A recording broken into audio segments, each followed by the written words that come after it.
Son semelgos, revoltosos, moi malos estudiantes e ademais un é loiro e outro moreno.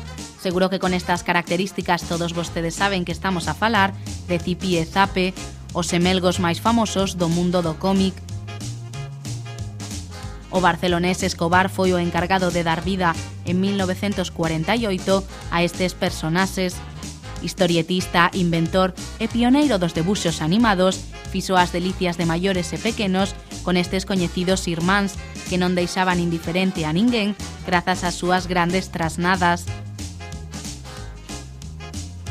Este é o segundo cómic español máis traducido a outros idiomas despois de Mortadelo e Filemón. Zipi e Zape saltaron dos cómics a pequena pantalla, crecendo desta maneira o seu éxito.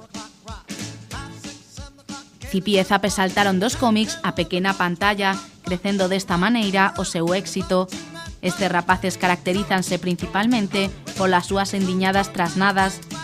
Os mesmos nomes dos personaxes proveñen da palabra zipi-zape, que significa balbordo. Ademais, a personalidade destes semelgos caracterízase porque son travesos e inquedos. Se ven a maioría das súas trasnadas non son intencionadas, senón que provén da mala sorte que teñen os dous rapaces. Todas as súas historietas rematan sempre cun castigo en algún sitio estrafalario, como o cuarto dos ratóns ou os dos leóns. Soñan cunha bicicleta, pero as súas malas notas non lles permiten nunca alcanzar esta meta. Vale a vale pretenden xuntar todas as pezas que a forman, pero sen dúbida resulta unha misión imposible. Castigos e cabazas compoñen o día a día destes nenos. A pesares das súas grandes travesuras, Zipi e Zape teñen un gran corazón e son moi bondadosos e ademais demostrano en cada unha das súas historietas, intentando axudar aos seus amigos e ás persoas que teñen problemas.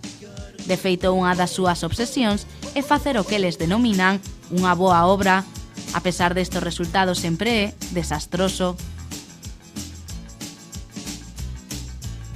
Zipi e Zape están sempre ben acompañados de numerosos personaxes que fan deste cómic un verdadeiro entretemento.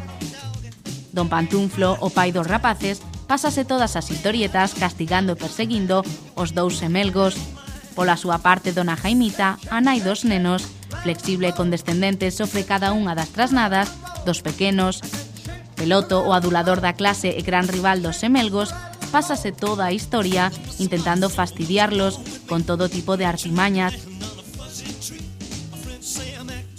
Sapientín, a tía Miguelita, o profesor Don Minervo ou os señores Plómez, os amigos que sempre chegan de visita nos momentos máis inoportunos, son outros personaxes imprescindibles neste cómic que sen dúbida non poden deixar de ler.